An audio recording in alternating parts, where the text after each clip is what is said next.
So I've seen a few comments where some of you are still confused on graphing. So let's just talk about the basics, okay? Step by step. And let me know in the comments if I told you anything about graphing that you didn't already know.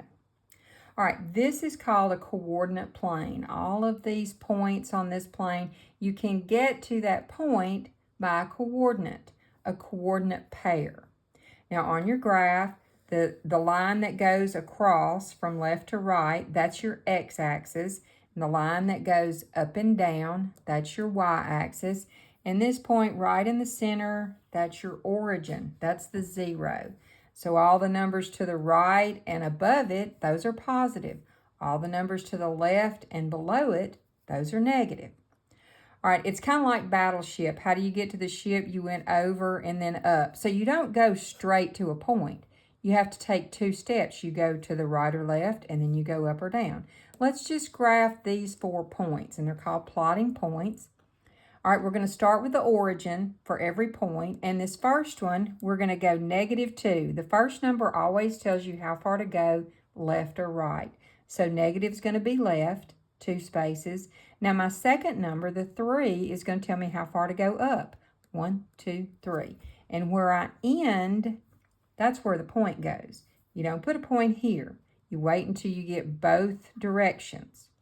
All right, let's look at 2, 3. I'm going back to the origin. I'm going to go over +2, and then I'm going to go up 1, 2, 3.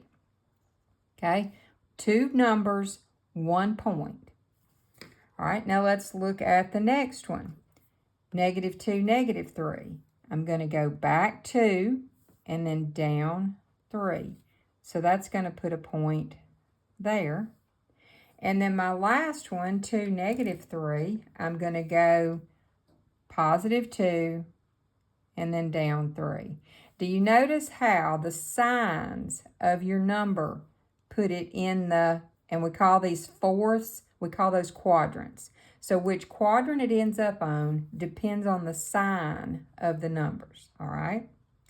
Now, what about when you have an equation, like x + y = 7? What's the answer to that? Well, it could actually be a lot of things, couldn't it? It could be 1 + 6, or it could be 3 + 4, or it could be 0 + 7. In fact, you start putting in fractions and negative numbers, and there is an unlimited number of answers for this problem. Now, that's why when you have an equation that has 2 variables, an x and a y, it's easier to draw a picture of it. All right, so that's what we're going to do. And the way we're going to do this is we're just going to make a little chart, a little XY chart. And we're just going to pick 3 random numbers. I usually pick 0, 1, and 2. This is a common thing. So if I let x, if I say I want x to be 0, 1, and 2, and you could pick for y, it doesn't matter.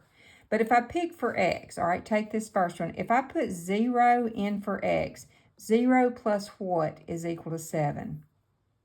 Well, it's 7. All right, if I put 1 in for x, 1 plus what is equal to 7? 1 plus 6. Well, if I put 2 in for x, 2 plus what is equal to 7? 5. Now, what you just found was a set of 3 coordinates that will make a straight line. So let's graph those. Let's graph all 3 of these points. 0 to the right or left and up 7. 1, 2, 3, 4, 5, 6, 7 is here. Over 1 and up 6 would be here. And over 2 and up 5 is here.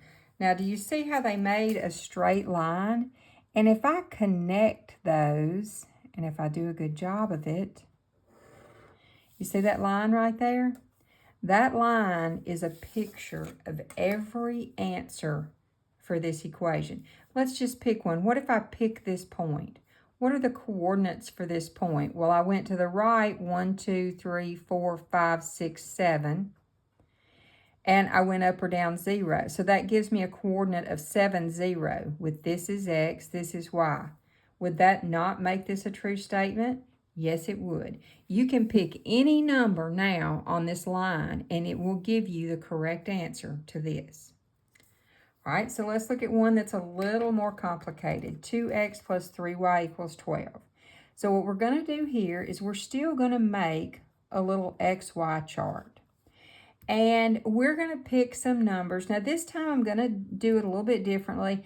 Let's pick 0 and 2, and then let's let y be 0. You can pick a number for either side. So what we're going to have to do is plug each of these three numbers in and solve the equation to find the missing letter. All right, so for my first one, when I put 0 in, I'm going to have 2 times 0 plus 3y equals 12. All right, that's 0. So 3y equals 12. Divide by 3. So y is equal to 4. All right, so there's 1 point.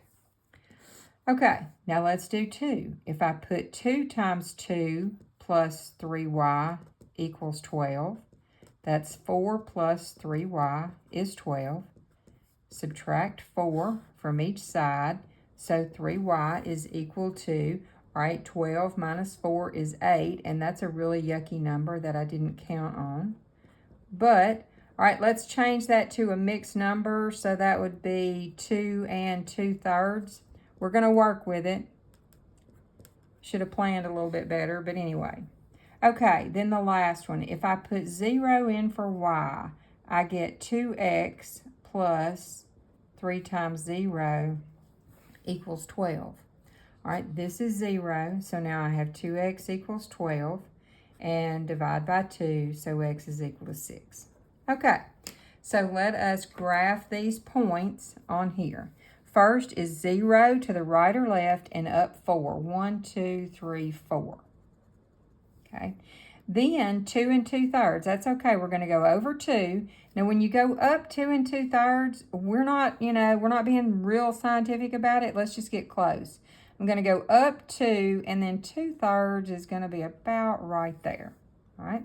And then my last number, 6, 0, I'm going to go over 6. 1, 2, 3, 4, 5, 6. And I'm going to go up or down 0. Okay. Now let's connect our points. Okay, and that's all there is to graphing the line.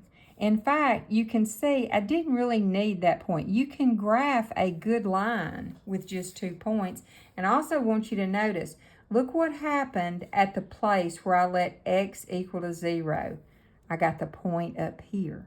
And when I let y equal to 0, I got this point right here. Nope, I got this point right here. These two, sorry. So when you pick a 0, you're going to get a point that crosses the x-axis and a point that crosses the y-axis, and those are extremely helpful.